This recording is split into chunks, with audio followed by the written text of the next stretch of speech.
ఉన్నటువంటి ధృతరాష్ట్ర తనయులను చూసి అతడు శ్రీకృష్ణ భగవాన్తో ఈ మాటలు పలికాడు. యుద్ధం కొద్ది సమయంలో ప్రారంభం కాబోతున్నది.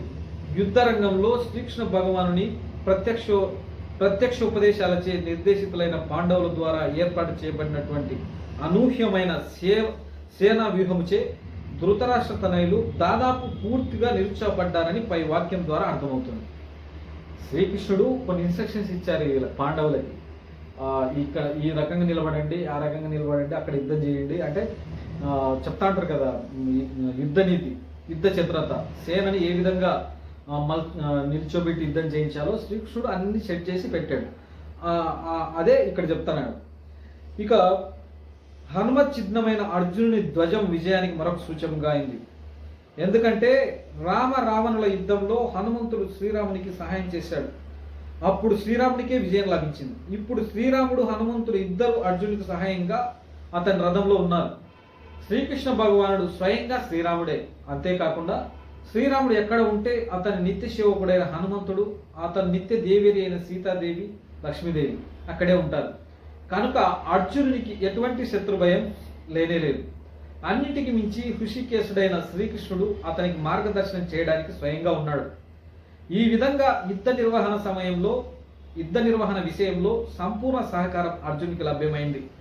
తన నిత్య భక్తుని కొరకు భగవంతుడు ఏర్పాటు చేసినటువంటి మంగళకరమైన పరిస్థితులు సునిశ్చితమైన విజయానికి సూచనలు అయ్యాయి. ఇక్కడ విషయం చెప్పడానికి అర్థం ఏంటంటే, రావణుని చంపడానికి వెళ్ళినప్పుడు శ్రీరామునికి ఎవరైతే హనుమంతుల వారు ఉన్నారో ఆయన సహాయం చేశారు కాబట్టి అక్కడ గెలిచారనేది ఇక్కడ చెప్పడం. ఇక అటువంటి రాముడు ప్లస్ ఆంజనేయుడు ఇక్కడే ఉన్నారు.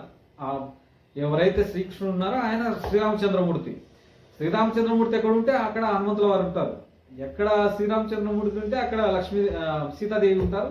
ఆమె లక్ష్మీదేవి, విష్ణు స్వామి ఉన్నప్పుడు లక్ష్మీదేవిగా ఉంటారు, శ్రీరాముడు స్వామిగా ఉన్నప్పుడు సీతాదేవిగా ఉంటారు అనేది ఇక్కడ చెప్పడం. వీళ్ళందరూ ఉన్నప్పుడు ఇక అర్జునునికి ఓటమి అనే భయం ఉండదనేది ఇక్కడ చెప్పదగినటువంటి నీతి. అర్జునుడు చెప్తున్నాడు, ఓ అచ్యుత, దయచేసి రెండు సేనల మధ్య నా రథం నిలుపవలసింది. తద్వారా యుద్ధం చేయగోరి ఇచ్చట నిలిచిన వారిని, ఈ మహాసంగ్రామంలో నేను తలపడిన వారిని చూడగలుగుతాను. శ్రీకృష్ణుడు దేవాది దేవుడైనప్పటికీ నిర్హేతుకమైన కరుణతో తన మిత్రుని సేవలో నెలకొన్నాడు. తన భక్తుల పట్ల అనురాగం చూపడంలో అతను ఏనాడు విఫలం కాడు. అందుకే ఇక్కడ అతడు అచ్యుతునిగా సంబోధింపబడ్డాడు. రథసారథిగా అతడు అర్జునుని ఆదేశాలను అమలు చేయవలసి వస్తుంది.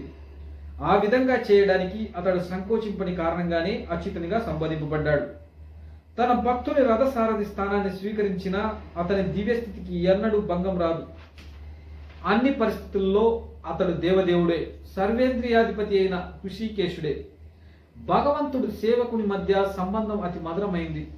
అంటే దేవునికి భక్తునికి కలిగినటువంటి సంబంధం ఎంత మధురమైందో చెప్తున్నాడు.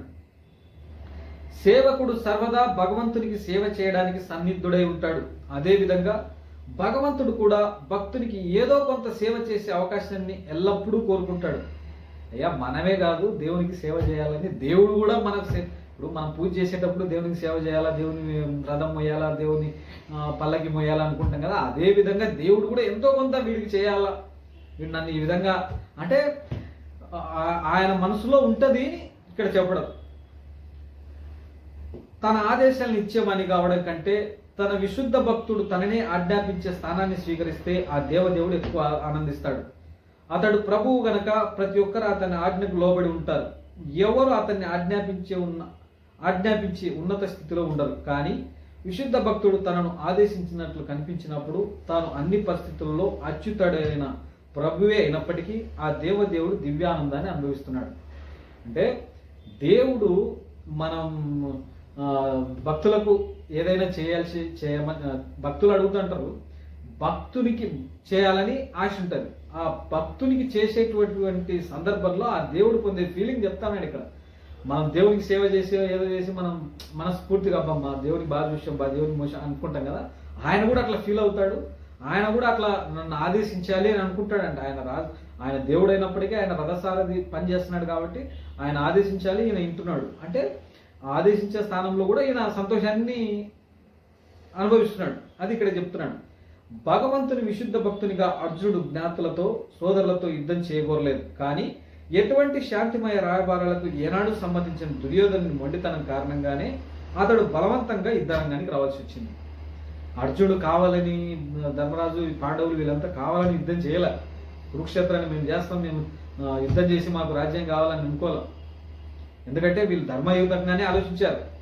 శ్రీకృష్ణుని కూర్చోబెట్టుకున్నారు. శ్రీకృష్ణుని కూర్చోబెట్టుకొని అడుగుతారు, ఏం చేద్దాం ఇప్పుడు, మరి మా శిక్ష పూర్తి అయింది, మరి మాకు రాజ్యం కావాలి కదా, మేము ఎట్లా బతకాలన్నప్పుడు ధర్మరాజు చెప్తాడు, 5 ఊర్లు ఇచ్చినా చాలు, 5గురికి మనిషికి ఒక ఊరు ఇచ్చినా మేము పాలించుకొని బతుకుతాం, మాకేం సగభాగం అవసరం లేదు, రాజీకి మాకు గొడవలు అవసరం లేదు అని చెప్పడానికి రాయబారానికి పంపుతారు. శ్రీకృష్ణుడిని పంపితే అప్పుడు చెప్తాడు దుర్యోధనుడు, ఒక్క ఊరు కూడా ఇవ్వము అని చెప్పేసి ధృతరాష్ట్రుడు కానీ వాళ్ళంతా. అప్పుడు ధృతరాష్ట్రుడు అక్కడ కనుక 5 ఊళ్ళే కదా ఇచ్చేస్తే పోలే అని చెప్తాడు, కానీ గట్టిగా చెప్పాడు.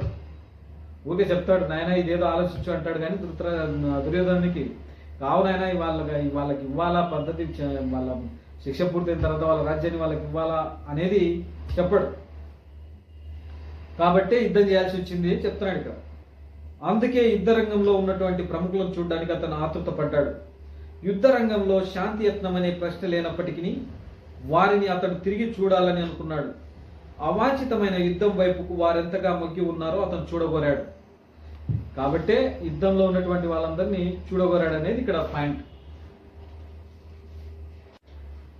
దుష్టబుద్ధి కలిగిన ధృతరాష్ట్ర తనయునికి ప్రియమును చేకూర్చగోరి యుద్ధం చేయడానికి ఇక్కడికి వచ్చిన వారిని నేను చూచేదను.